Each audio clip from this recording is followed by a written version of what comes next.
мондай ыйлакчалар менен эхинококоз оорулары аныкталат. Мынакей.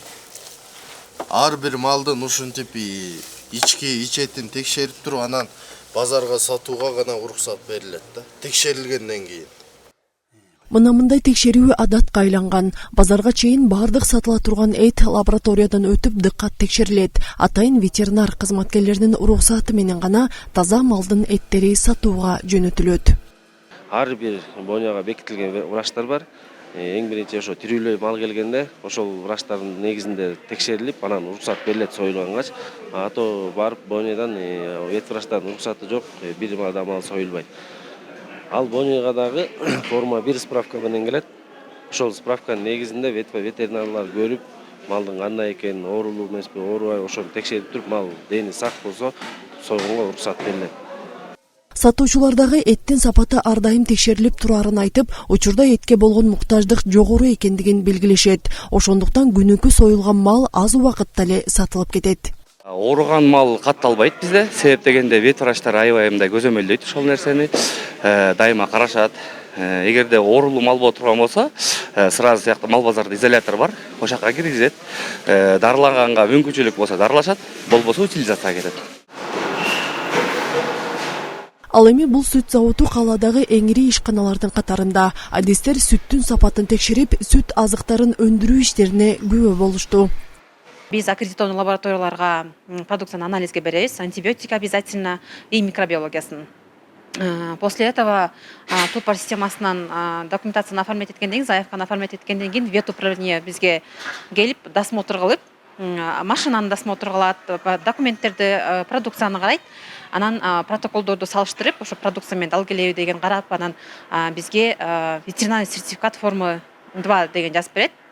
Ал экспортко эми ар бир мамлекеттин өзүнүн разрешительный документи болот да. Айына азыр биздики ошо сырная масса для плавления где-то 40 тоннадай экспорт болот атат. Ал эми сырлар болсо 2-3 тоннадай экспорт болот да, общий алгандачы. Бул ишканада сыр, майдын түрлөрү өндүрүлөт. Аймактан тышкары Орусия, Казакстан, Өзбекстанга экспорттолот. Былтыр бир жылда 270 тоннадан ашык сүт азыктары чет өлкөлөргө экспорттолгон.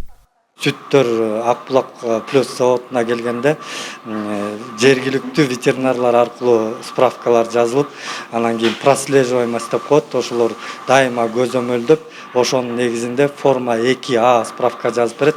Ошонун негизинде анан производствого кирип, анан сүт иштетилип баштайт. Кийинки сапар Каракол шаарындагы мал жандыктары клиникасында болду. Ал жакта илдетке чалдыккан малга операция жасалып жатыптыр. Мал доктурлары учурдагы көп катталган ооруларды атап, төмөнкүлөрдү белгилешти. Негизи бизде бардык эле мал жандын түрлөрүн операция кылабыз. Шишкандан баштап бода малга чейин десек болот, потому что бизге экзотический жаныбарлар да келип турат, анан айыл чолпо, сельскохозяйственный животныйлар да келип турат. Анан оор татаал операция дегенде биз эми көкмө жалпак тил менен айтылганда научный аталышы ценороз деп коет. Андай операцияларды биз уже оңой эле эсеп кылганбыз, уже оңой операцияларга кирет. Оор операциялар бул уже липосакция деп коет. Бул уже жалпак тил менен айтканда пластический операция кылып, түздөп коррекция кылып келтиребиз, мисалы койлордун уйруктарын.